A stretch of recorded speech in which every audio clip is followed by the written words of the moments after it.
한국에 이런 대접을 받다니 굴욕이다. 한국을 만만히 봤던 미국이 정상회담 후 불만을 토로하고 있습니다. 한국에 완전 끌려다닌 외교였다는 평을 받고 있는데요. 그럴 수밖에 없었던 이유가 있습니다. 도대체 무슨 일 때문이었는지 바로 알아보겠습니다. 구독과 좋아요로 한국을 응원해주세요. 그날 아침 워싱턴 펜타곤 12층 상황실에서 벌어진 일을 아직도 생생하게 기억해요. 한미 정상회담이 끝나고 불과 3시간 후였거든요. 대통령과 합참의장과 국방장관 그리고 주요 장성들이 모두 모여 있었는데 분위기가 정말 이상했어요. 평소라면 이런 자리에서는 활기찬 토론이나 격렬한 논쟁이 오가기 마련인데 그날은 모든 사람이 마치 장례식에 온 것처럼 조용했거든요. 저는 국방부 아시아 태평양 담당 선임 분석관으로서 회의 뒤쪽에 앉아 있었는데 앞자리 장성들의 굳은 표정을 보며 뭔가 심상치 않다는 걸 직감했어요. 대통령이 먼저 입을 열었습니다. 한국 대통령의 요구사항들을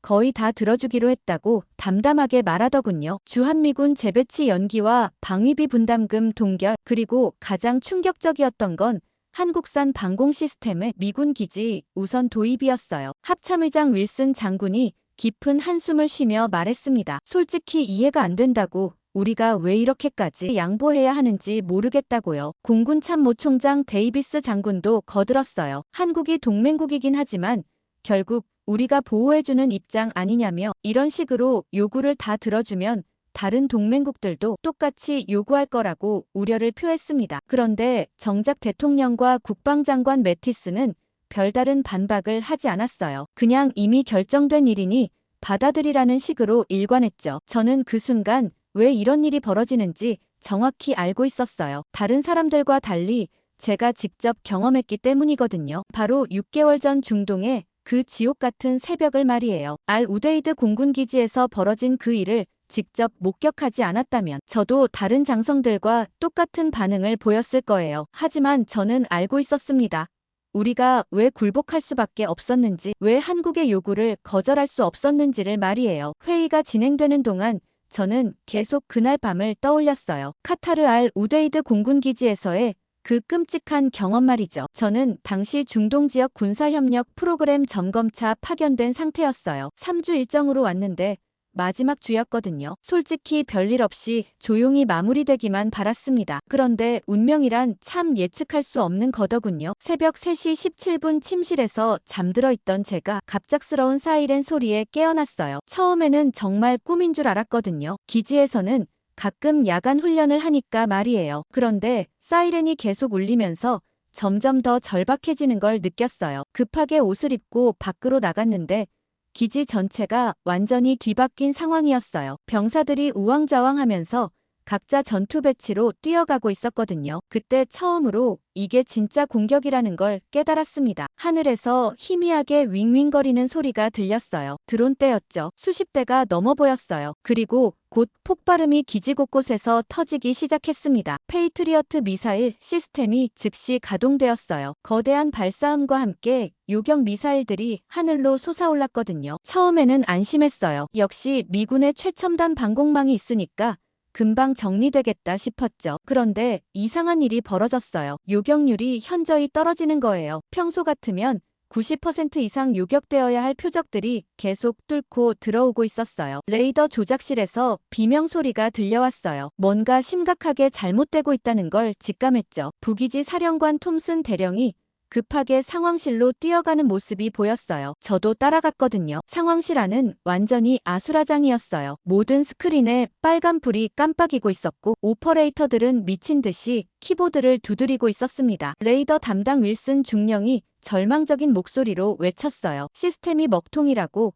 전자전 공격을 받고 있다고요. 적들이 우리 레이더를 완전히 무력화시켰다는 거였어요. 그 순간 더 큰 폭발음이 들렸습니다. 이번에는 정말 가까웠어요. 기지 중앙 경납고가 직격탄을 맞은 거였죠. 불길이 하늘로 치솟았고 2차 폭발까지 이어졌어요. F-35 전투기 3대가 한순간에 잿더미가 되었습니다. 톰슨 대령이 절규했어요. 이대로는 기지 전체가 초토화된다고 뭔가 다른 방법을 찾아야 한다고요. 그때 누군가 말했습니다. 동쪽 500m 지점에 한국군 방공 시스템이 있다고요. 혹시 그쪽에서 도움을 요청해볼까 한다고 했어요. 솔직히 저는 그 순간 회의적이었어요. 한국 무기가 과연 미군도 막지 못한 공격을 막을 수 있을까 싶었거든요. 하지만 선택의 여지가 없었습니다. 톰슨 대령이 즉시 한국 측에 긴급 지원을 요청했어요. 그로부터 불과 3분 후 기적이 일어났습니다. 기지 동쪽에서 전혀 들어본 적 없는 독특한 레이더 음이 울리기 시작한 거예요. 그리고 연속적인 미사일 발사음이 들렸어요. 하늘을 올려다보니 우리와는 완전히 다른 패턴으로 요격이 이루어지고 있었어요. 한국 방공 시스템의 요격 미사일들이 마치 살아있는 것처럼 정확하게 표적을 추적하면서 하나씩 격추시키고 있었거든요. 불과 7분 만에 상황이 완전히 역전되었어요. 우리를 공격하던 모든 드론과 미사일이 차단되었거든요. 상황실의 스크린들이 하나씩 정상으로 돌아오기 시작했고 경보음도 점차 잦아들었어요. 톰슨 대령이 멍한 표정으로 중얼거렸습니다. 이게 정말 가능한 일이냐고. 도대체 어떤 기술인지 모르겠다고요. 저도 마찬가지였어요. 미군의 최첨단 시스템도 막지 못한 공격을 한국 무기가 이렇게 쉽게 차단한다니 믿을 수가 없었거든요. 그날 새벽 경험은 제 인생관을 완전히 바꿔놓았어요. 미국이 세계 최강이라는 믿음, 우리 기술이 최고라는 확신이 한순간에 무너져 내렸거든요. 그날 아침이 밝아올 때까지 저는 한잠도 자지 못했어요. 기지 전체가 여전히 긴장 상태였거든요. 새벽 6시쯤 되어서야 완전히 안전하다는 공식 발표가 나왔습니다. 저는 곧바로 피해 상황을 확인하러 밖으로 나갔어요. 경납고 세계동이 완전히 파괴되었고 F-35 전투기 5대와 수송기 2대가 전손되었더군요. 다행히 인명피해는 경상자 12명에 그쳤어요. 하지만 만약 한국 방공 시스템의 도움이 없었다면 어떻게 되었을지 상상하기도 싫었습니다. 아침 식사 시간에 병사들 사이에서 어젯밤 이야기가 화제였어요. 제가 앉은 테이블 옆에서 공군 일병 존슨이 흥분된 목소리로 말하고 있었어요. 진짜 미쳤다고. 한국 무기가 우리를 구했다고요. 자기는 경납고 근처에서 경계 근무를 서고 있었는데 미군 미사일은 계속 빗나가고 한국 미사일만 정확하게 맞추더라는 거예요. 옆에 앉은 상병 윌리엄스도 거들었습니다. 자기도 레이더실에서 근무했는데 정말 충격적이었다고 하더군요. 우리 시스템은 완전히 먹통이 되었는데 한국 시스템은 마치 투시 능력이라도 있는 것처럼 모든 표적을 정확히 추적했다는 거였어요. 심지어 스텔스 드론까지 잡아냈다고 했습니다. 중사 데이비스가 가장 인상적인 증언을 했어요. 자기는 20년 넘게 군복무를 했는데 이런 완벽한 방공 작전은 처음 봤다고 하더군요. 페이트리어트 시스템으로는 절대 불가능한 수준이었다는 거예요. 특히 다중 표적 동시 요격 능력이 정말 놀라웠다고 했습니다. 한 번에 15개 표적을 동시에 추적해서 모두 격추시키는 걸 직접 봤다는 거거든요. 오전 10시쯤 톰슨 대령이 전체 장병들을 집합시켰어요. 어젯밤 상황에 대한 공식 브리핑이었죠. 대령은 차분하지만 진지한 표정으로 말했습니다. 여러분들이 살아있는 건 순전히 한국군 덕분이라고. 우리 시스템만으로는 절대 막을 수 없는 공격이었다고 솔직하게 인정했어요. 그리고 앞으로 한국 측과 더욱 긴밀히 협력할 예정이라고 덧붙였습니다. 브리핑이 끝난 후 병사들 사이에서 웅성거림이 일어났어요. 대부분 긍정적인 반응이었어요. 한국 무기에 대한 찬사와 감탄이 줄을 이뤘죠. 어떤 병사는 이제 진짜 안전하다고 느낀다고 말했고 또 다른 병사는 한국 기술자들을 직접 만나보고 싶다고 했어요. 하지만 일부 고참 부사관들은 복잡한 표정이었어요. 마스터 서전트 로버츠가 저에게 조용히 말하더군요. 미군이 다른 나라 무기에 의존해야 하는 현실이 씁쓸하다고요. 물론 목숨을 구해준 건 감사하지만 미국의 자존심 차원에서는 받아들이기 어렵다는 거였어요. 정말 솔직한 반응이었죠. 점심시간에 저는 한국군 진지를 방문하기로 했어요. 톰슨 대령의 허락을 받아서 말이에요. 기지에서 동쪽으로 500m 정도 떨어진 곳에 작은 언덕이 있었는데 거기에 한국의 방공 시스템이 배치되어 있었거든요. 처음 본 한국 무기 시스템은 정말 인상적이었어요. 미군 장비와는 완전히 다른 디자인이었지만 세련되고 현대적으로 보였어요. 무엇보다 작동하는 모습이 정말 조용하고 효율적이더군요. 한국군 대위 김진수가 저를 반겨주었어요. 유창한 영어로 어젯밤 상황에 대해 설명해 주었죠. 자기들도 처음에는 미군 시스템이 충분히 막아낼 거라고 생각했는데 전자전 공격이 예상보다 훨씬 강력해서 급하게 개입하게 되었다고 했어요. 그런데 김대위의 다음 말이 정말 충격적이었어요. 사실 이 정도 공격은 방공 시스템으로는 그리 어려운 수준이 아니었다는 거예요. 더 복잡하고 대규모인 공격도 얼마든지 막을 수 있다고 자신있게 말하더군요. 저는 그때 처음으로 한국 무기의 진정한 실력을 짐작할 수 있었어요. 김대위가 시스템 일부를 보여주면서 설명했어요. 인공지능 기반 표적 식별과 양자 레이더 기술, 그리고 초고속 연산 처리 능력까지 정말 첨단 기술의 집약체였어요. 미군이 10년 후에나 도입할 기술들을 이미 실전 배치한 상태였던 거죠. 저녁 무렵 기지로 돌아와서 상황실을 다시 방문했어요. 윌슨 중령이 여전히 어젯밤 데이터를 분석하고 있었거든요. 그의 표정이 심각했어요. 분석 결과가 나왔는데 정말 충격적이라고 하더군요. 적들이 사용한 전자전 기술이 우리가 알고 있던 것보다 훨씬 발전된 수준이었다는 거예요. 거의 모든 나토 표준 방공 시스템을 무력화시킬 수 있는 수준이었다고 했습니다. 그런데 한국 시스템은 전혀 영향을 받지 않았다는 거죠. 윌슨 중령이 저를 바라보며 말했어요. 데니얼, 이건 단순한 기술 차이가 아니야. 완전히 다른 차원의 기술이라고요. 우리가 지금까지 무기 개발 방향을 잘못 잡았을 수도 있다는 생각이 든다고 했어요. 카타르에서 돌아온 지 일주일 후 저는 펜타곤 국방부 회의실에서 보고서를 발표하고 있었어요. 10월 28일 오후 2시 아시아 태평양 담당 부차관보 존슨,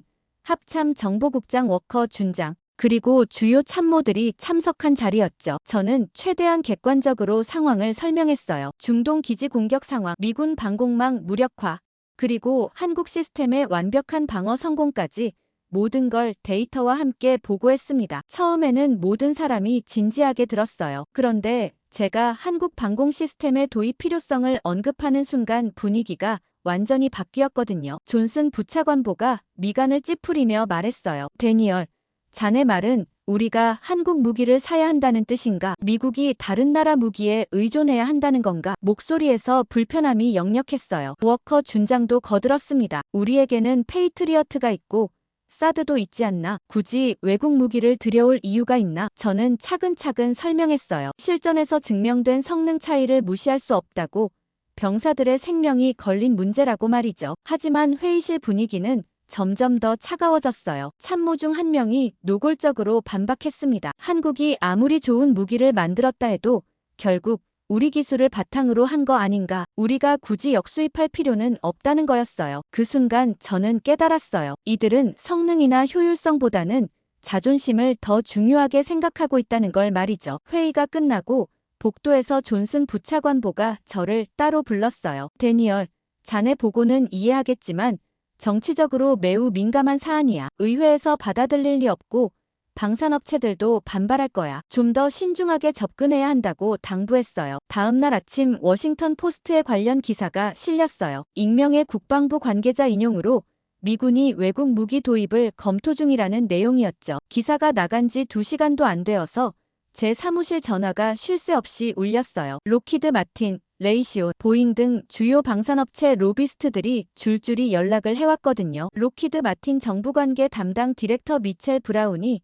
가장 직설적이었어요. 데니얼, 우리가 지금까지 얼마나 많은 연구개발비를 투자했는지 알고 있지? 하루아침에 외국 업체에게 시장을 내줄 순 없어. 다시 한번 생각해보라고 압박했습니다. 레이시온의 로비스트 제니퍼 화이트는 좀 더 우회적으로 접근했어요. 한국 기술이 좋다는 건 인정하지만 우리도 충분히 개발할 수 있다고 하더군요. 몇 년만 시간을 주면 더 나은 시스템을 만들 수 있다는 거였어요. 하지만 저는 알고 있었어요. 몇 년을 기다릴 수 없는 상황이라는 걸 말이죠. 오후에 의회 국방위원회 간사 톰 존슨 의원 사무실에서 연락이 왔어요. 비공식 면담 요청이었죠. 캐피톨 힐의 의원 사무실에서 만난 존슨 의원은 단도직 입적으로 말했어요. 데니에, 미국 유권자들이 우리가 한국 무기를 사는 걸 어떻게 생각할 것 같나? 우리가 약해 보이지 않겠나? 저는 실전 성능과 병사들의 안전을 강조했지만 의원은 고개를 저었어요. 정치는 그런 게 아니야. 국민들은 감정적으로 반응해. 미국이 다른 나라에 의존한다는 인상을 주면 안 돼. 그 주 금요일 국방부 내부 회의에서 결론이 나왔어요. 한국 시스템 도입은 당분간 보류하고 대신 미국 업체들과 함께 새로운 차세대 방공 시스템을 개발하기로 했다는 거였어요. 존슨 부차관보가 저에게 설명했습니다. 데니얼, 자네 의견은 충분히 들었어. 하지만 국가적 차원에서 봐야 할 문제들이 있어. 우리 방산업체들의 경쟁력도 고려해야 하고 의회와 국민 여론도 무시할 수 없어. 저는 그 순간 정말 답답했어요. 생명을 구할 수 있는 기술이 있는데도 정치적 이유로 외면한다는 게 이해되지 않았거든요. 집으로 돌아가는 길에 계속 생각했어요. 과연 미국이 정말 세계 최강국일까? 아니면 그냥 자존심만 센 나라일까? 그날 밤 아내 사라에게 하루 있었던 일을 털어놨어요. 사라는 제 이야기를 듣더니 씁쓸하게 웃었어요. 여보, 정치라는 게 원래 그런 거 아니야? 옳고 그름보다는 체면과 이익이 우선이잖아. 하지만 언젠가는 진실이 드러날 거야. 사라의 말이 위로가 되었지만 한편으로는 더 큰 걱정이 들었어요. 정말 위기가 닥쳤을 때 미국이 자존심 때문에 올바른 선택을 하지 못할까 봐서 말이죠. 그리고 그 걱정이 현실이 될 줄은 그때는 몰랐습니다. 그로부터 2달이 지난 어느 추운 오후 제 사무실에 예상치 못한 방문객이 찾아왔어요. CIA 동북아시아 담당 과장 마크 톰슨이었죠. 평소에는 서로 업무 영역이 달라서 접점이 별로 없었는데 그날은 뭔가 심각한 표정으로 나타났어요. 마크가 문을 닫고 조심스럽게 말했습니다. 데니얼, 자네와 개인적으로 이야기할 일이 있어. 혹시 시간 있나? 커피라도 한잔하자고 하더군요. 저는 직감적으로 이게 단순한 친목 모임은 아니라는 걸 알 수 있었어요. 펜타곤 근처 조용한 카페에서 마크는 주변을 살핀 후 본론을 꺼냈어요. 자네가 중동에서 경험한 한국 무기 시스템 말이야. 우리가 좀 더 자세히 알아야 할 것 같아. 공식 채널로는 한계가 있으니까 비공식적으로 정보를 수집할 필요가 있다는 거였어요. 제가 무슨 뜻인지 묻자 마크는 더 구체적으로 설명했습니다. 한국 측이 우리에게 공개하지 않은 기술적 세부 사항들이 많다고, 특히 레이더 시스템과 AI, 알고리즘 부분에서 우리가 모르는 혁신적 기술을 쓰고 있을 가능성이 높다는 거였어요. 그래서 제가 다시 중동에 가서 좀 더 깊이 있는 조사를 해달라는 요청이었죠. 솔직히 말하면 처음에는 거부감이 들었어요. 한국군은 우리를 도와준 동맹국인데 그들을 몰래 감시하고 정보를 빼내자는 게 옳은 일인가 싶었거든요. 하지만 마크의 다음 말이 저를 설득했습니다. 이건 스파이 활동이 아니야. 국가 안보를 위한 정당한 정보 수집이야. 우리도 언젠가는 비슷한 기술을 개발해야 하지 않겠나? 그리고 동맹국끼리 기술 정보를 공유하는 건 자연스러운 일이라고 했어요. 일주일 후 저는 다시 카타르행 비행기에 몸을 맡겼어요. 이번에는 공식적으로는 후속 점검 임무였지만 실제로는 한국 무기 시스템에 대한 첩보 수집이 진짜 목적이었죠. 마크가 저에게 특수 제작된 USB 메모리와 소형 카메라를 건네주면서 말했어요. 최대한 자연스럽게 의심받지 말고 정보를 수집하라고 당부했습니다. 알 우데이드 기지에 도착했을 때 한국군 진지는 이전보다 더 철저한 보안이 유지되고 있었어요. 접근 통제가 강화되었고 경계 근무도 더 삼엄해졌더군요. 아무래도 그동안 여러 나라에서 관심을 보이다 보니 보안을 강화한 모양이었어요. 김진수 대위와 재회했을 때 그는 여전히 반갑게 맞아주었어요. 하지만 예전처럼 시스템 내부를 보여주거나 자세한 설명을 해주지는 않았어요. 아무래도 상부에서 지시가 내려온 것 같았죠. 그래도 저는 포기하지 않았어요. 며칠 동안 자연스럽게 한국군들과 친분을 쌓으면서 조금씩 정보를 수집하기 시작했어요. 점심시간에 함께 식사하며 나누는 대화, 저녁에 간단한 음료를 마시며 하는 잡담 등을 통해서 말이죠. 한국 기술자 이상훈 중위가 무심코 흘린 말이 첫 번째 단서였어요. 우리 시스템이 특별한 건 양자 컴퓨팅 기반 신호 처리 때문이라고 했거든요. 기존 디지털 방식과는 완전히 다른 차원의 연산 속도를 낼 수 있다는 거였어요. 이건 미군도 아직 실용화하지 못한 기술이었죠. 또 다른 기회는 정비 시간에 찾아왔어요. 시스템 점검을 위해 일부 패널이 열려있는 틈에 제가 카메라로 내부 구조를 몇 장 촬영할 수 있었어요. 물론 아무도 모르게 말이죠. 하지만 진짜 핵심 정보는 우연히 얻게 되었어요. 어느 날 밤 한국군 통신실에서 본국과 화상회의를 하는 걸 엿듣게 된 거예요. 물론 한국어라서 내용을 정확히 이해할 수는 없었지만 중간중간 나오는 영어 기술 용어들로 대략적인 내용을 파악할 수 있었어요. 퀀텀 레이더, 머신 러닝 타겟팅, 스웜 인텔리전스 등 정말 첨단 기술들이 언급되고 있었거든요. 그런데 이상한 일이 벌어졌어요. 제가 USB로 수집한 데이터를 컴퓨터로 옮기려고 하는데 자꾸 에러가 나는 거예요. 파일이 손상되었다는 메시지만 계속 떴어요. 처음에는 USB 불량인 줄 알았는데 나중에 알고 보니 한국 측에서 사이버 방어 시스템을 가동하고 있었던 거더군요. 무선 신호 감지, 의심스러운 파일 접근 차단, 심지어 몰래카메라 탐지까지 가능한 첨단 보안 시스템이었어요. 일주일간의 임무 끝에 저는 부분적인 성과만 거둘 수 있었어요. 완전한 기술 정보는 얻지 못했지만 한국이 우리보다 최소 5년은 앞선 기술을 보유하고 있다는 확신은 얻을 수 있었거든요. 무엇보다 그들이 단순히 기존 기술을 개량한 게 아니라 완전히 새로운 패러다임의 무기 체계를 구축했다는 걸 알 수 있었어요. 워싱턴으로 돌아가는 비행기 안에서 저는 복잡한 심경이었어요. 임무는 성공적이었지만 뭔가 찜찜한 기분을 지울 수 없었거든요. 동맹국을 상대로 첩보 활동을 했다는 죄책감도 있었고 동시에 미국의 기술적 뒤처짐을 확인한 충격도 컸어요. 무엇보다 한국이 우리를 완전히 신뢰하지 않는다는 걸 느낀 게 가장 씁쓸했습니다. 워싱턴으로 돌아온 후 제가 제출한 보고서는 국방부 내에서 큰 파장을 일으켰어요. CIA와 국방부 합동 브리핑에서 마크 톰슨이 제 정보를 바탕으로 발표를 했거든요. 한국이 보유한 기술 수준이 예상보다 훨씬 높다는 내용이었죠. 특히 양자 컴퓨팅 기반 신호 처리 기술과 AI 기반 다중 표적, 추적 시스템은 미군이 10년 내에 달성하기도 어려운 수준이라고 평가했어요. 합참의장 윌슨 장군이 가장 먼저 반응했습니다. 그럼 우리가 한국에 기술적으로 뒤처졌다는 말인가? 세계 최강 미군이 그럴 리 없다며 강하게 부인했어요. 하지만 데이터는 명확했거든요. 실전 성능에서 한국 시스템이 압도적 우위를 보여줬다는 건 부정할 수 없는 사실이었으니까요. 국방장관 매티스가 더 실용적인 접근을 제안했어요. 그럼 한국과 기술 협력을 확대해보면 어떨까? 공식적인 합작 개발이나 기술 이전 협상을 시작해보자는 거였죠. 하지만 문제는 한국 측의 반응이었어요. 제가 중동에서 정보 수집 활동을 했다는 걸 그들이 이미 알고 있었거든요. 주한미군 사령부를 통해 한국 국방부의 비공식 접촉을 시도했지만 반응이 싸늘했어요. 한국 측 담당자가 전달한 메시지는 간단했습니다. 현재로서는 추가적인 기술 공유나 협력 확대에 관심이 없다는 거였어요. 그 이유를 물었을 때 돌아온 답변이 더 충격적이었어요. 동맹국끼리도 서로를 감시하는 현실에서 어떻게 진정한 협력이 가능하겠느냐는 거였죠. 완전히 제대로 걸렸다는 기분이었어요. 2월 중순 상황은 더욱 복잡해졌어요. 한국에서 새로운 정부가 들어서면서 대미 정책에 변화가 생긴 거예요. 신임 국방장관이 취임 첫 기자회견에서 한 말이 워싱턴을 발칵 뒤집어 놓았거든요. 한국의 첨단 국방 기술을 다른 나라와 공유할 때는 상호주의 원칙을 적용하겠다고 선언한 거예요. 쉽게 말해 미국이 자신들의 핵심 기술을 공개하지 않으면 한국도 마찬가지로 하겠다는 뜻이었죠. 이건 사실상 기술 협력 중단 선언이나 다름없었어요. 미국이 F-35나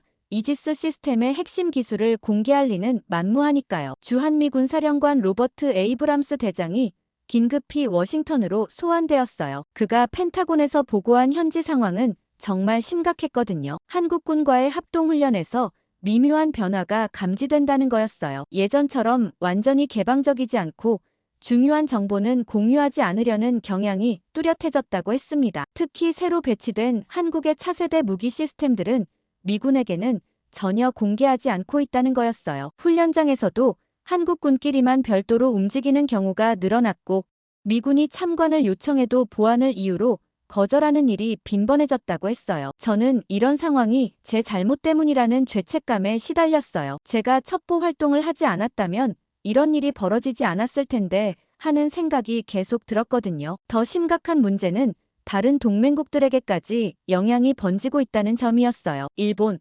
호주, 필리핀 등 아시아 태평양 지역 동맹국들이 한국의 변화를 주목하고 있었거든요. 일부는 한국을 따라 미국에 대해 더 독립적인 노선을 취하기 시작했어요. 3월 초 저는 개인적으로 한국 대사관을 방문해봤어요. 공식적인 업무는 아니고 그냥 분위기라도 파악해보고 싶었거든요. 한국 대사관 국방무관 김대훈 대령과 비공식 면담을 가졌는데 그의 말투에서 확실한 변화를 느낄 수 있었어요. 예전처럼 친근하지 않았고 어딘가 경계하는 분위기였거든요. 김 대령이 조심스럽게 말했습니다. 데니얼, 개인적으로는 당신을 존경하지만 최근 일들 때문에 양국 관계가 미묘해졌다는 걸 알고 계시죠? 동맹이라는 게 서로를 신뢰하는 게 기본인데 그 신뢰에 금이 간 것 같아서 안타깝다고 했어요. 저는 솔직하게 사과했어요. 제가 했던 일이 잘못되었다고, 개인적으로는 정말 미안하다고 말했죠. 김 대령은 고개를 끄덕이면서도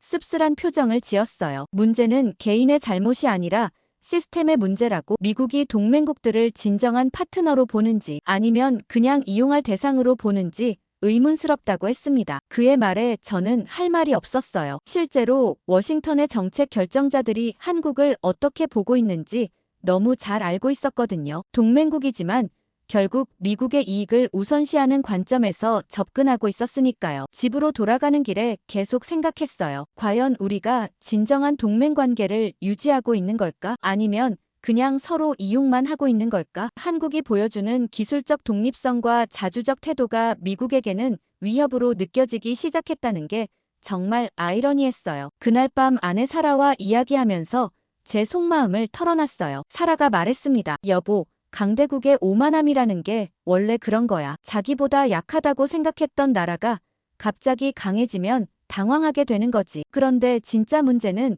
그 오만함을 버리지 못해서 더 큰 손해를 보게 된다는 거야. 사라의 말이 전곡을 찔렀어요. 미국이 정말 그런 실수를 하고 있는 건 아닐까 하는 불안감이 더욱 커졌습니다. 3월 말경부터 저를 둘러싼 분위기가 급격히 변하기 시작했어요. 처음에는 미묘한 변화였는데 점점 더 노골적으로 드러나더군요. 펜타곤 복도에서 만나는 동료들의 시선이 예전과 달랐고, 회의에서도 제 의견보다는 다른 사람들의 발언에 더 귀를 기울이는 분위기였어요. 뭔가 제가 신뢰를 잃고 있다는 걸 느낄 수 있었거든요. 4월 5일, 록히드 마틴의 정부관계 담당 부사장 리처드 스톤이 저에게 점심 약속을 제안했어요. 워싱턴 다운타운의 고급 레스토랑에서 만났는데 처음에는 가벼운 인사와 안부 인사로 시작했어요. 그런데 메인 요리가 나올 때쯤 리처드가 본론을 꺼냈습니다. 데니얼, 자네가 한국 무기에 대해 너무 호의적인 평가를 하고 있는 것 같아. 물론 그들이 좋은 기술을 가지고 있다는 건 인정하지만 우리 미국 기업들도 충분히 경쟁력이 있지 않나? 저는 객관적 사실을 바탕으로 평가하고 있다고 답했어요. 실전에서 증명된 성능을 무시할 수는 없다고 말했죠. 그러자 리처드의 표정이 조금 더 진지해졌어요. 데니얼, 자네도 알다시피 방산업계는 생태계야. 한국 업체들이 갑자기 큰 몫을 차지하게 되면 우리 업체들이 타격을 받을 수밖에 없어. 그럼 수만 명의 미국인 일자리가 위험해지는 거고, 자네가 정말 그걸 원하나? 이건 명백한 압박이었어요. 하지만 리처드는 거기서 그치지 않았습니다. 물론 우리도 자네의 전문성을 인정해. 그래서 제안이 하나 있어. 우리 회사 컨설턴트로 와서 차세대 방공 시스템 개발에 참여해보는 게 어떨까? 연봉은 지금의 3배는 보장할 수 있어. 순간 저는 이게 회유인지 협박인지 구분이 안 되더군요. 일주일 후에는 레이시온에서 비슷한 접촉이 왔어요. 기술개발 담당 임원 낸시 데이비스가 저를 초대한 거였죠. 이번에는 더 직접적이었어요. 데니얼, 솔직히 말해서 자네 때문에 우리가 곤란한 상황에 처했어. 국방부에서 한국 시스템 도입을 검토한다는 소문이 돌고 있거든. 우리가 20년간 투자한 연구개발 성과가 하루아침에 물거품이 될 수도 있어. 낸시는 더 구체적인 숫자를 제시했어요. 자네가 우리 편에서 기술 자문을 해준다면 연간 50만 달러는 보장할 수 있다고 했거든요. 추가로 스톡 옵션까지 포함하면 더 많은 수익도 가능하다고 덧붙였어요. 하지만 조건이 있었습니다. 공개적으로 미국 기술의 우수성을 강조하고 한국 시스템의 한계를 지적해야 한다는 거였어요. 저는 단호하게 거절했어요. 제 양심을 돈으로 살 수는 없다고 말했죠. 낸시의 표정이 싸늘해졌습니다. 그럼 자네는 미국 기업들이 망해도 상관없다는 건가? 자네 때문에 수천 명이 실직할 수도 있다는 걸 알고 있나? 책임질 수 있어. 집으로 돌아가는 길에 정말 혼란스러웠어요. 한편으로는 제가 옳은 일을 하고 있다고 생각했지만 다른 한편으로는 정말 많은 사람들의 생계에 영향을 미칠 수 있다는 부담감도 있었거든요. 더 큰 문제는 정부 내부에서도 압박이 들어오기 시작했다는 거예요. 국방부 인사담당 부차관보 스티브 존슨이 저를 불러서 말했어요. 데니얼, 자네의 업무 평가에서 몇 가지 문제점이 지적되고 있어. 동맹국과의 관계 관리 부분에서 미흡함이 있다는 의견이 많아. 이게 무슨 뜻인지 저는 정확히 알고 있었어요. 한국과의 마찰을 일으킨 것에 대한 책임을 묻겠다는 거였죠. 스티브가 계속 말했습니다. 물론 자네의 전문성은 인정하지만 때로는 큰 그림을 봐야 할 때도 있어. 국가 이익과 개인적 신념 사이에서 균형을 잡는 게 공무원의 역할 아니겠나? 이것도 결국 같은 의미였어요. 한국 무기를 지지하는 발언을 자제하라는 뜻이었거든요. 그 주 금요일 의회 국방위원회에서 비공개 청문회가 열렸어요. 저도 증인으로 출석하라는 요구를 받았죠. 위원회실에서 마주한 의원들의 표정은 그리 우호적이지 않았어요. 공화당 간사 톰 존슨 의원이 첫 질문을 던졌습니다. 데니얼, 자네는 미국 국방부 직원으로서 미국 방산업체의 경쟁력 약화를 초래할 수 있는 발언을 계속하고 있다. 이게 애국적인 행동이라고 생각하나? 저는 최대한 침착하게 답변했어요. 의원님, 저는 단지 객관적 사실을 바탕으로 평가하고 있을 뿐입니다. 군인들의 안전이 최우선이어야 한다고 생각해요. 민주당 의원 낸시 펠로시가 거들었어요. 하지만 그 객관적 평가라는 게 결과적으로 우리 동맹관계에 악영향을 미쳤다는 건 부인할 수 없지 않나. 한국이 우리에게 등을 돌리고 있다는 보고를 받고 있는데 청문회는 3시간 동안 계속되었어요. 거의 모든 질문이 제 판단력과 충성심에 대한 의문을 제기하는 내용이었어요. 특히 제가 한국에서 정보 수집 활동을 했다가 발각된 일에 대해서는 정말 날카로운 추궁이 이어졌어요. 집으로 돌아온 후 아내 사라가 제 표정을 보고 걱정스럽게 물었어요. 여보, 오늘 무슨 일 있었어? 얼굴이 너무 어두워 보여. 저는 하루 있었던 일을 모두 털어놨어요. 정치적 압박,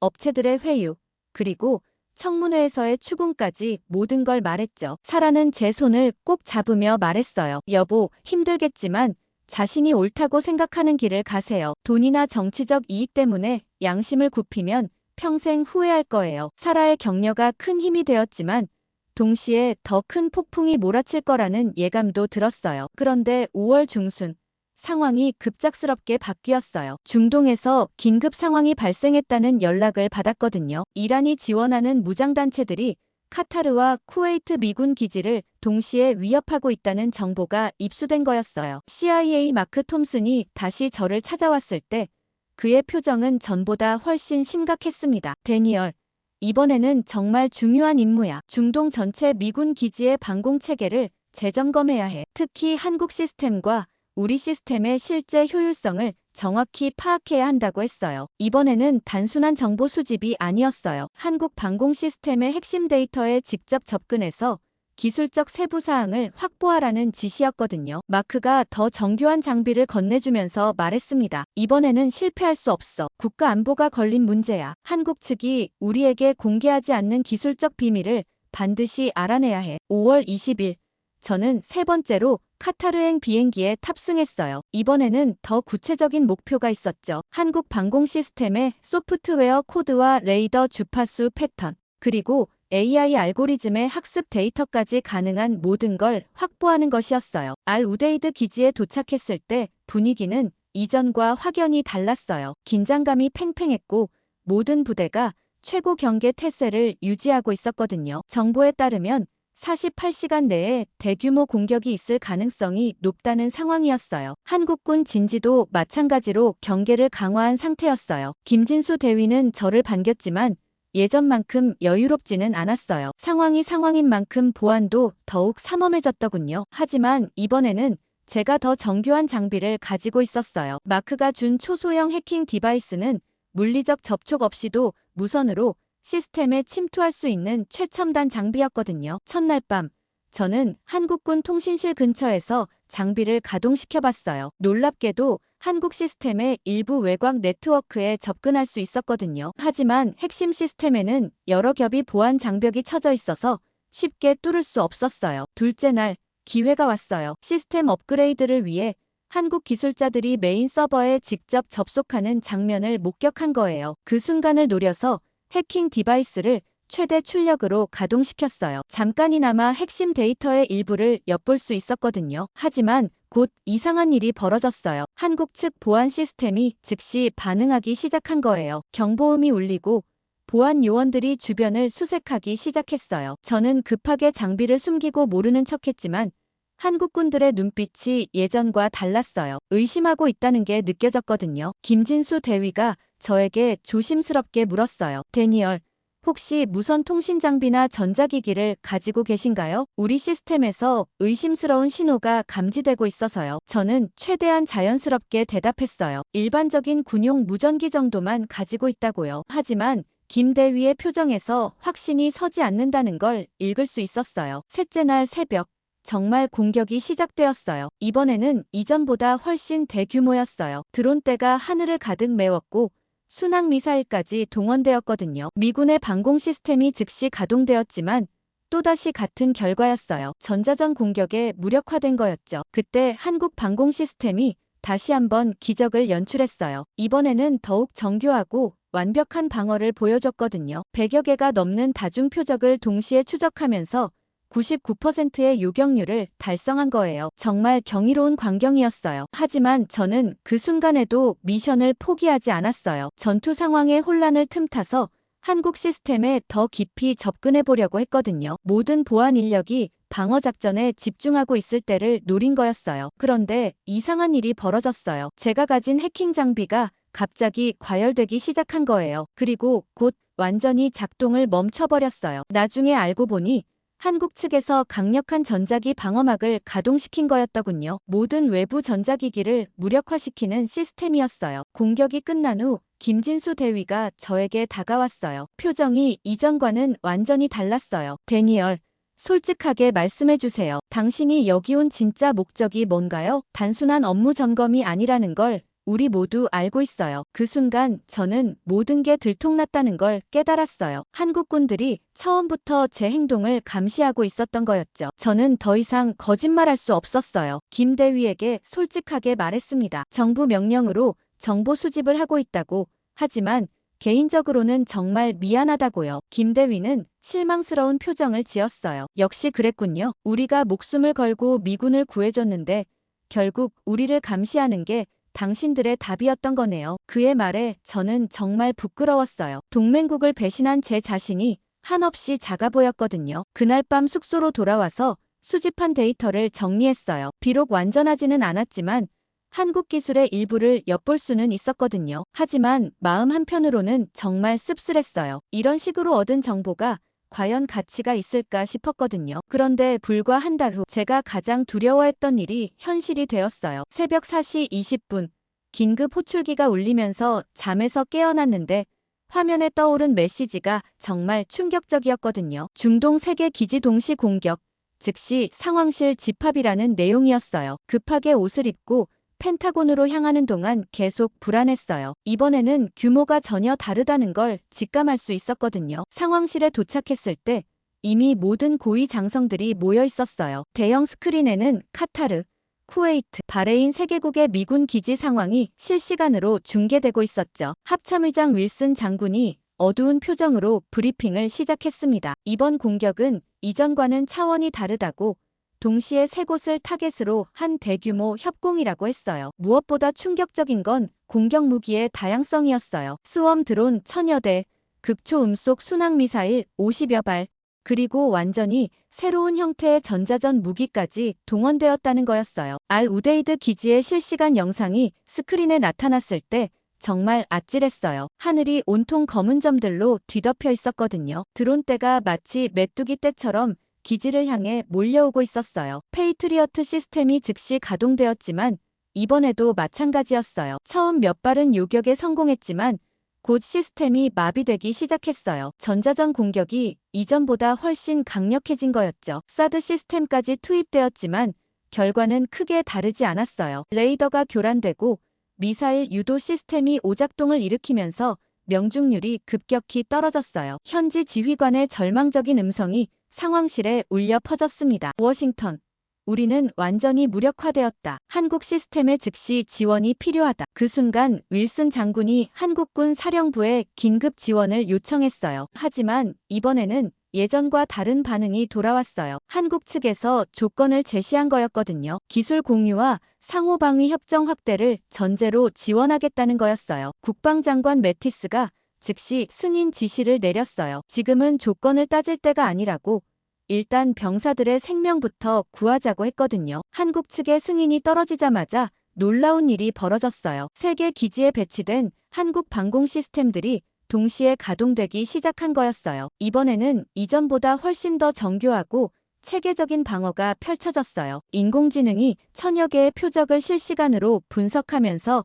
우선순위를 매기고 각각의 최적화된 요격 미사일을 할당하는 모습이 정말 경이로웠어요. 더 놀라운 건 동시 요격 능력이었어요. 한 번에 50개가 넘는 표적을 동시에 공격하면서도 99.2%의 명중률을 유지하는 거였거든요. 미군 시스템으로는 절대 불가능한 수준이었어요. 불과 18분 만에 모든 공격이 완전히 차단되었어요. 천여 대의 드론과 50여 발의 미사일 중에서 기지에 도달한 건 고작 8발 뿐이었거든요. 그것도 중요 시설이 아닌 외곽 지역에 떨어져서 큰 피해는 없었어요. 상황실에 있던 모든 사람이 할 말을 잃었어요. 미군 최첨단 시스템들이 완전히 무력화된 상황에서 한국 무기만이 완벽한 방어를 성공시킨 거였거든요. 공군 참모 총장 데이비스 장군이 중얼거렸습니다. 이건 단순한 기술 차이가 아니야. 완전히 다른 차원의 무기 체계야. 바레인 기지의 후속 보고가 더욱 충격적이었어요. 한국 시스템이 미군이 탐지하지 못한 스텔스 드론까지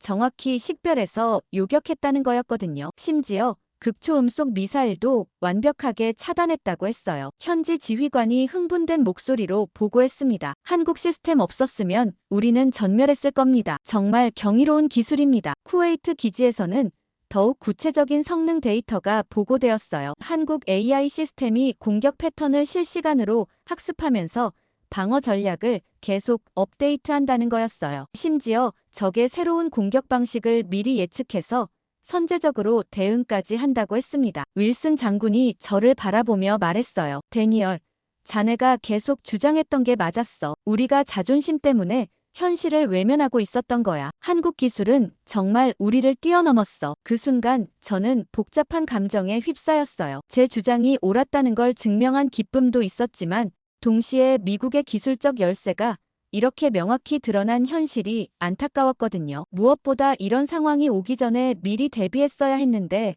하는 아쉬움이 컸어요. 국방장관 매티스가 긴급 지시를 내렸습니다. 모든 중동 기지에 한국 방공 시스템 추가 배치를 요청하라고, 그리고 기술 이전 협상을 즉시 시작하라고 했어요. 더 이상 자존심을 차릴 때가 아니라는 거였죠. 하지만 이미 늦은 감이 있었어요. 한국 측에서는 이제 단순한 무기 판매가 아니라 포괄적인 전략적 파트너십을 원하고 있었거든요. 미국이 일방적으로 요구하는 시대는 끝났다는 메시지를 분명히 보내고 있었어요. 그날 저녁 집으로 돌아가면서 계속 생각했어요. 과연 미국이 이 현실을 받아들일 수 있을까? 아니면 여전히 자존심 때문에 올바른 선택을 미룰까? 한 가지 확실한 건 이제 더 이상 선택의 여지가 없다는 거였어요. 한국 무기만이 미군을 지킬 수 있다는 냉혹한 현실 앞에서 말이죠. 두 번의 참혹한 공격 이후 펜타곤은 완전히 다른 방향으로 움직이기 시작했어요. 국방장관 매티스가 긴급 태스크포스 구성을 지시했거든요. 미군 방공체계 전면 재검토와 대안 모색이 목표였어요. 저도 핵심 멤버로 참여하게 되었죠. 첫 번째 회의에서 나온 결론은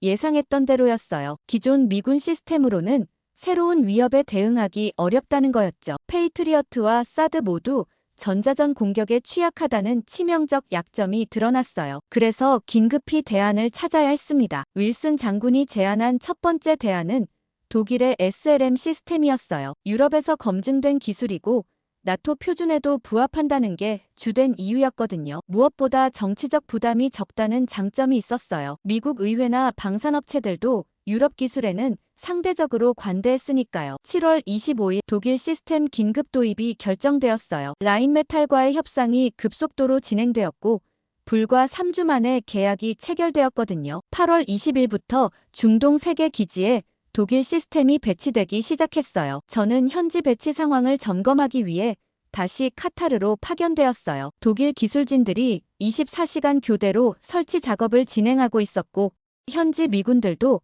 새로운 시스템에 대한 기대감을 나타내고 있었어요. 톰슨 대령이 저에게 말했습니다. 드디어 한국에만 의존하지 않아도 되겠군요. 독일 기술도 충분히 신뢰할 만하지 않습니까? 8월 30일 첫 번째 성능 테스트가 실시되었어요. 시뮬레이션 환경에서 다양한 시나리오를 테스트해보는 거였죠. 처음에는 어느 정도 만족스러운 결과가 나왔어요. 일반적인 드론 공격이나 순항 미사일에 대해서는 70% 정도의 요격률을 보여줬거든요. 하지만 전자전 상황을 재현했을 때 문제가 드러났어요. 이전 공격에서 사용된 것과 같은 강도의 전자전 공격을 가하자 독일 시스템도 심각한 성능 저하를 보인 거예요. 요격률이 40% 이하로 떨어졌어요. 더 심각한 문제는 스웜 공격 대응이었어요. 100개 이상의 동시 표적에 대해서는 처리 능력이 현저히 떨어졌거든요. 시스템이 과부하를 일으키면서 일부 표적을 아예 놓치는 경우도 발생했어요. 독일 기술진들은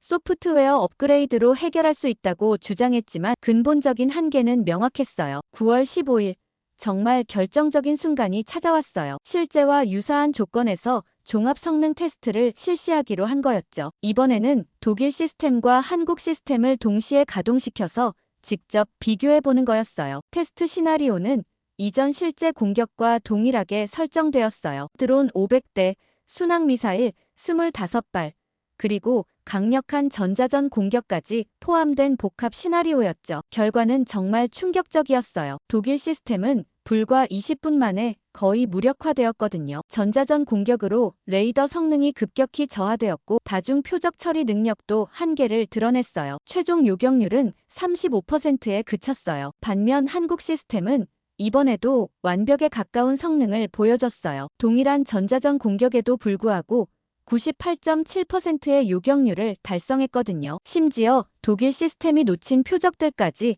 모두 차단해냈어요. 테스트를 지켜본 모든 사람이 할 말을 잃었어요. 독일의 최신 기술도 한국 시스템에 비하면 한 세대 뒤처진 수준이었거든요. 특히 AI 기반 표적 식별과 동시 다중 요격 능력에서는 비교 자체가 무의미할 정도였어요. 독일 기술진들조차 인정할 수밖에 없었어요. 라인메탈 수석 엔지니어 하일리 밀러가 저에게 조용히 말했습니다. 솔직히 말해서 우리도 한국 기술이 이 정도일 줄은 몰랐습니다. 정말 경이로운 수준이에요. 우리가 따라잡으려면 최소 10년은 걸릴 것 같습니다. 테스트 결과 보고서가 워싱턴에 전달되자 펜타곤은 발칵 뒤집혔어요. 140억 달러를 투입해서 도입한 독일 시스템이 실전에서는 거의 무용지물이라는 게 확인된 거였거든요. 더 심각한 건 대안이 사실상 한국 시스템뿐이라는 현실이었어요. 윌슨 장군이 긴급 회의를 소집했어요. 참석한 모든 고위 장성들의 표정이 어두웠어요. 공군 참모총장 데이비스 장군이 먼저 입을 열었습니다. 이제 선택의 여지가 없어 보입니다. 한국 시스템이 유일한 대안이에요. 해군 참모총장 리차드슨 장군도 동의했어요. 병사들의 생명이 걸린 문제입니다. 자존심 때문에 더 이상 미룰 수는 없어요. 국방장관 매티스가 최종 결론을 내렸어요. 한국과 포괄적 기술 협력 협정을 체결하자고. 더 이상 미국만의 기술로는 한계가 있다고 솔직하게 인정했거든요. 저는 그 순간 정말 복잡한 감정이었어요. 제가 2년간 주장해온 게 드디어 인정받았지만 동시에 미국의 기술적 우위가 완전히 무너진 현실을 목격하는 것도 충격적이었거든요. 하지만 한 가지는 확실했어요. 이제 미국도 겸손해져야 할 때라는 거였죠. 세계 최강국이라는 자부심보다는 현실을 인정하고 동맹국과 진정한 파트너십을 구축해야 한다는 걸 말이에요. 10월 초 드디어 워싱턴에서 한미 방산 협력 확대를 위한 공식 협상이 시작되었어요. 국무부 회의실에서 열린 첫 회의에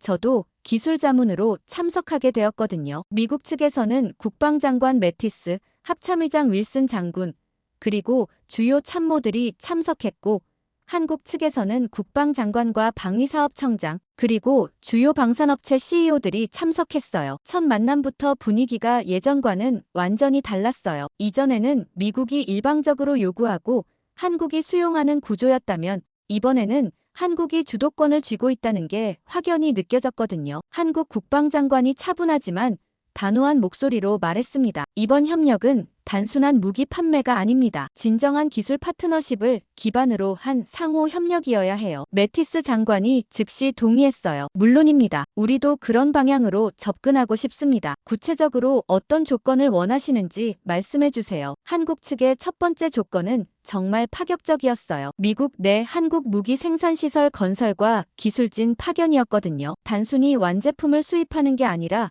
미국 땅에서 직접 생산하겠다는 거였죠. 한국 방위사업청장이 설명했습니다. 미국 의회와 여론을 고려할 때 메이드 인 USA 라벨이 필요하다는 걸 우리도 이해합니다. 텍사스와 조지아에 생산 공장을 건설해서 현지에서 직접 제조하겠습니다. 두 번째 조건은 더욱 놀라웠어요. 기술 이전이 아닌 공동 개발 방식으로 진행하겠다는 거였어요. 한국이 핵심 기술을 제공하고 미국이 추가 연구 개발과 양산을 담당하는 구조였죠. 이렇게 되면 미국도 기술적 노하우를 축적할 수 있고 한국도 미국 시장에 안정적으로 진출할 수 있다는 게 한국 측 설명이었어요. 세 번째 조건이 가장 중요했어요. 향후 10년간 전략적 기술 파트너십 유지였거든요. 단순히 방공 시스템뿐만 아니라 차세대 무기 체계 전반에서 협력하자는 거였죠. AI 무기, 사이버 방어, 우주 방위까지 포괄하는 광범위한 협력이었어요. 윌슨 장군이 조심스럽게 질문했습니다. 그럼 핵심 기술에 대한 접근은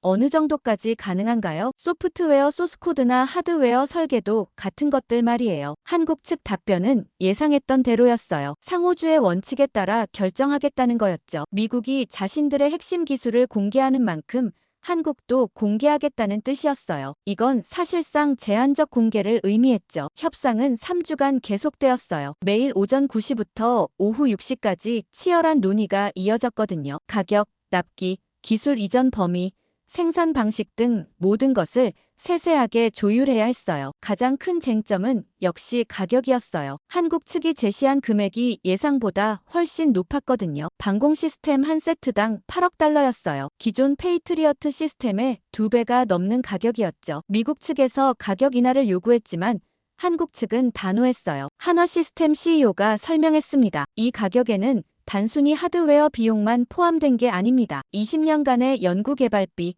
첨단 AI 기술, 그리고 지속적인 업그레이드 서비스까지 모두 포함된 가격이에요. 성능을 고려하면 오히려 저렴한 편입니다. 실제로 비용 대비 효과를 계산해보니 한국 측 주장이 맞았어요. 99% 요격률과 장기적 운용 비용을 감안하면 페이트리어트보다 경제적이었거든요. 무엇보다 병사들의 생명을 구할 수 있다는 가치는 돈으로 계산할 수 없는 것이었어요. 10월 28일 드디어 기본 합의에 도달했어요. 1단계로 중동 5개 기지에 한국 방공 시스템 도입, 2단계로 미국 본토 주요 기지 확대, 배치, 3단계로 동맹국 지원용 시스템까지 총 240억 달러 규모의 거대한 계약이었어요. 하지만 가장 중요한 조건이 있었어요. 모든 시스템에는 메이드 인 USA 라벨이 붙는다는 거였죠. 한국 기술이지만 미국에서 생산된 미국 제품으로 분류하는 거였어요. 이렇게 하면 의회 통과도 쉽고 미국 방산업체들의 반발도 줄일 수 있었거든요. 한국 측도 이 조건을 흔쾌히 받아들였어요. 오히려 미국 시장 진출에 유리하다고 판단한 것 같았어요. 텍사스와 조지아에 건설될 공장에서는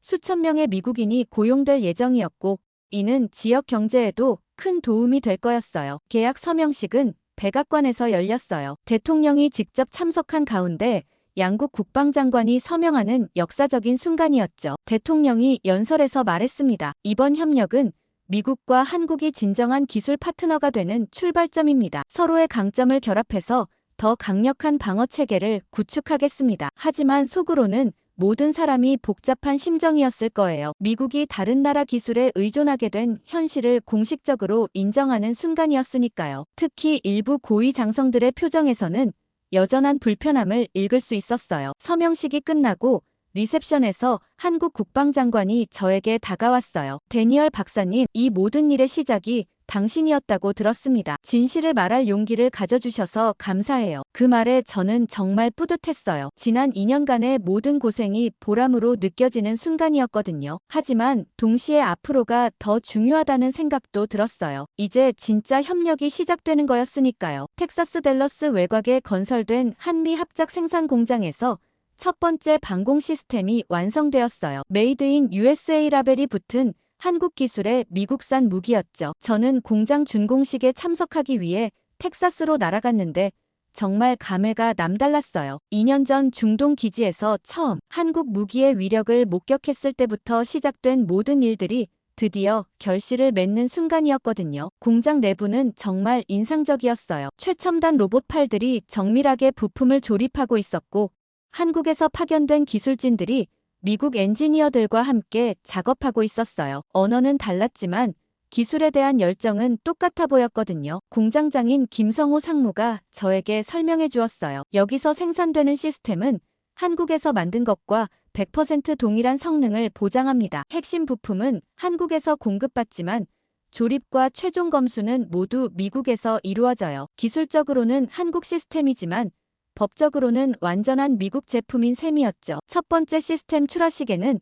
텍사스 주지사와 국방부 고위 관계자들이 참석했어요. 주지사가 연설에서 말했습니다. 이 공장은 미국과 한국의 우정을 상징하는 동시에 텍사스의 새로운 성장 동력이 될 것입니다. 5천 개의 새로운 일자리가 창출되었고 향후 10년간 지역 경제에 200억 달러의 효과를 가져올 거라고 했어요. 4월 1일 드디어 새로운 시스템이 중동 기지에 배치되었어요. 저는 다시 한번 카타르로 파견되어 배치 상황을 점검했는데 현지 반응이 정말 뜨거웠어요. 알 우데이드 기지의 모든 장병들이 새로운 방패에 대한 기대감을 감추지 않았거든요. 톰슨 대령이 저에게 말했습니다. 데니얼, 자네 덕분에 우리가 진짜 안전해진 것 같아. 이제 밤에도 편히 잠들 수 있을 것 같아. 배치 완료 후 첫 번째 성능 테스트가 실시되었어요. 이번에는 실전과 완전히 동일한 조건에서 테스트해보기로 했거든요. 시뮬레이션이 아닌 실제 표적을 사용한 실사격 테스트였어요. 결과는 예상대로 완벽했어요. 다양한 종류의 표적 신계를 동시에 발사했는데 모두 정확히 요격되었거든요. 명중률 100%였어요. 더 놀라운 건 반응 속도였어요. 표적 탐지부터 요격까지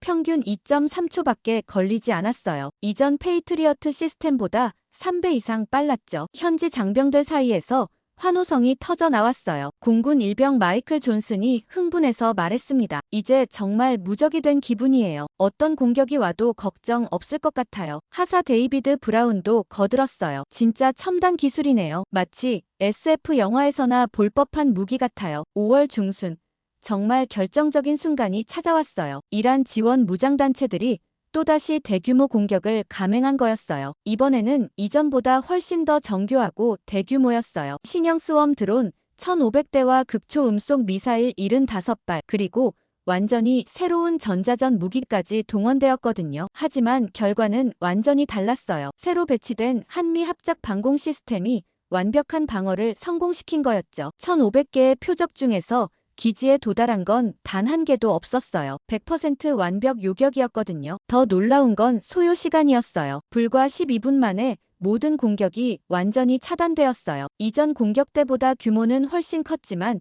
처리 시간은 오히려 단축된 거였죠. AI 시스템이 계속 학습하면서 성능이 향상되고 있다는 증거였어요. 상황실에서 실시간으로 상황을 지켜본 윌슨 장군이 감탄했습니다. 정말 경이로워. 이제 중동 지역이 완전히 안전해진 것 같아. 한국 기술에 정말 감사해야겠어. 공격이 끝난 후 기지 전체가 축제 분위기였어요. 장병들은 서로를 축하하며 환호했고 일부는 기쁨의 눈물까지 흘렸어요. 상사 로버트 밀러가 저에게 다가와서 말했습니다. 박사님, 정말 고마워요. 박사님이 아니었다면 우리가 이런 완벽한 방어 시스템을 가질 수 없었을 거예요. 그날 밤 숙소에서 아내 사라에게 전화를 걸었어요. 모든 일이 성공적으로 끝났다고, 드디어 미군이 진짜 안전해졌다고 말했죠. 사라가 기뻐하며 말했습니다. 여보, 정말 자랑스러워요. 어려운 상황에서도 옳은 일을 끝까지 해내셨네요. 6월 말 워싱턴으로 돌아와서 최종 보고서를 작성했어요. 한미방산 협력의 성공 사례로 기록될 만한 내용들이었죠. 단순히 무기 도입을 넘어서 진정한 기술 파트너십을 구축한 역사적 사건이었어요. 보고서를 제출하며 생각했어요. 2년 전 중동 기지에서의 그 충격적인 경험이 결국 미국을 더 강하게 만들었다는 걸 말이에요. 때로는 자존심을 내려놓고 현실을 인정하는 것이 진짜 용기라는 걸 깨달았거든요. 강대국의 진정한 힘은 다른 나라를 지배하는 데 있는 게 아니라 좋은 파트너와 함께 더 나은 미래를 만들어가는 데 있다는 걸 배웠어요. 그리고 그 교훈은 앞으로도 계속 유효할 거라고 확신해요.